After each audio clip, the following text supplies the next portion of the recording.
नांदणी मठातल्या गेले म्हणजे अनेक वर्षाच्या जे काय परंपरा आहे त्या परंपरा पद्धतीने चालू असणाऱ्या एकूण परंपरेला छेद देणारी घटना पेटाच्या तक्रारीनुसार सुप्रीम कोर्टाने निर्णय जो झाला त्या सुप्रीम कोर्टाच्या निर्णयामुळे ज्या पद्धतीनं सर्व कोल्हापूरवासियांच्या आणि जैन समाजातल्या सर्व जैन समाजातल्या आमच्या समाज बांधवांच्या सुद्धा भावना दुखावतील अशा पद्धतीची सुप्रीम कोर्टाच्या निर्णयामुळे जी काही घटना घडली त्यामुळे साहजिकच कोल्हापूर जिल्ह्यातल्या सर्व समाज बांधवांमध्ये आणि कोल्हापूर वासियांमध्ये सुद्धा एक असंतोषाची अशा पद्धतीची लाट उद्भवली होती। सर्वच लोक या सगळ्या गोष्टीचा तीव्र निषेध करत होते। या सगळ्या घटनाक्रमांची दखल घेऊन आपले खासदार सन्माननीय धनंजय उर्फ मुन्ना महाडिक आणि दुसरे खासदार सन्माननीय धैर्यशील मानेसाहेब या दोघांनी प्रयत्न करून विशेषतः केंद्रीय मंत्र्यांबरोबरची सुद्धा वनमंत्र्यांबरोबरचा संपर्क करून आणि त्याचबरोबर वनताराच्या सगळं संबंधित CEO आणि त्यांच्या अधिकाऱ्यांना सुद्धा विनंती केली आणि त्यानंतर नांदणीचे मठाधिपती आणि नांदणीच्या मठाधिपतींच्या बरोबर वनताराचे CEO या दोघांची एक बैठक सकारात्मक अशा पद्धतीच्या चर्चा की ज्याचा सर्व संदर्भ हा आपली महादेवी ही जो काय आपला हत्या आहे की तो आपल्याकडे परत यायला पाहिजे यासाठी आपल्या सगळ्यांची जी खूप डोळे लावून आपण बसलेलो आहोत त्यासाठीची चर्चा झाली। या चर्चेमध्ये गेल्या तासाभराच्या चर्चेमध्ये दोन्ही बाजूनं म्हणजे एका बाजूला महाराजांनी आणि दुसऱ्या बाजूला वनताराच्या CEOने सुद्धा आपल्या आपल्या पद्धतीने आपली भूमिका स्पष्ट केली। विशेषतः आपल्या सर्व कोल्हापूरवासियांच्या भावना वनताराला सुद्धा ज्यावेळेला दोन्ही खासदारांनी सांगितल्या त्यानंतर त्यांचं म्हणणं इतकंच आहे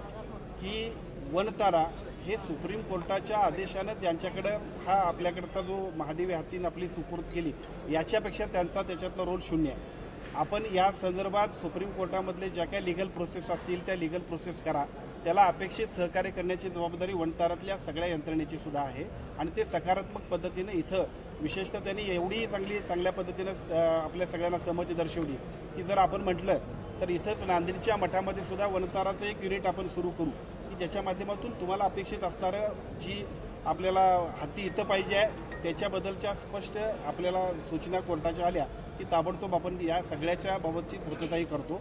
त्यांचं म्हणणं इतकंच आहे की या सगळ्या घटनाक्रमांमध्ये आपला रोल शून्य आहे, परंतु रोल शून्य असताना मात्र ज्या पद्धतीनं लोकांमधला तीव्र आक्षेप होतोय याच्याशी आपला काही संबंध नाही। सगळ्या समाजाच्या किंवा कोल्हापूरवासियांच्या भावनांप्रमाणे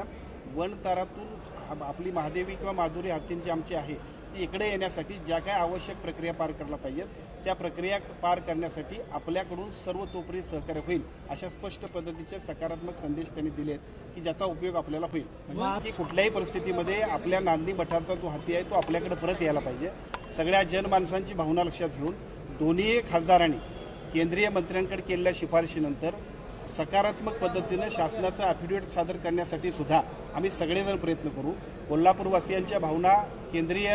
आमच्या वनमंत्र्यांच्या माध्यमातून सुप्रीम कोर्टामध्ये सुद्धा देण्याबद्दल आमचे दोन्ही खासदार आणि आम्ही सगळेजण प्रयत्न करतोय ज्याच्या माध्यमातून कोणत्याही परिस्थितीमध्ये आपल्याला अपेक्षित असणार जी काय महादेवी हत्ती आपल्याकडे यायला पाहिजे आपल्या नांदणी मठामधला पूर्वीपार जो काही परंपरा आहे त्या पद्धतीने येण्यासाठी शासनाकडे आणि शासनाच्या माध्यमातून सुप्रीम कोर्टामध्ये सुद्धा अतिशय ताकदीने शक्तीने आपण प्रयत्न करूया। परंतु कुठल्याही परिस्थितीमध्ये एखादी गोष्ट ज्या वेळेला सुप्रीम कोर्ट निर्णय घेते त्यावेळेला फक्त जनभावना महत्त्वाची नाही, जनभावने इतकीच लीगल प्रोसेस महत्त्वाची आहे आणि ती लीगल प्रोसेस करणं गरजेचं आहे। एका बाजूला ती लीगल प्रोसेस करण्यासाठी आपल्या दोन्ही खासदारांच्या माध्यमातून अतिशय चांगल्या पद्धतीने आम्ही प्रयत्न करतोय आणि त्याच वेळेला वनतारानं सुद्धा सकारात्मक अशा पद्धतीनं तुम्ही जर घेत असाल तर आमचा कुठलाही आक्षेप नाही त्याच्याबद्दलचे स्पष्ट ॲफिडेव्हिट सुद्धा ते देतील की ज्याच्यामुळं आपल्याकडं आपला हत्ती येण्यामध्ये अति चांगल्या पद्धतीनं प्रयत्न करण्यामध्ये जे काय आपण प्रयत्न करतोय ती यशस्वी होईल।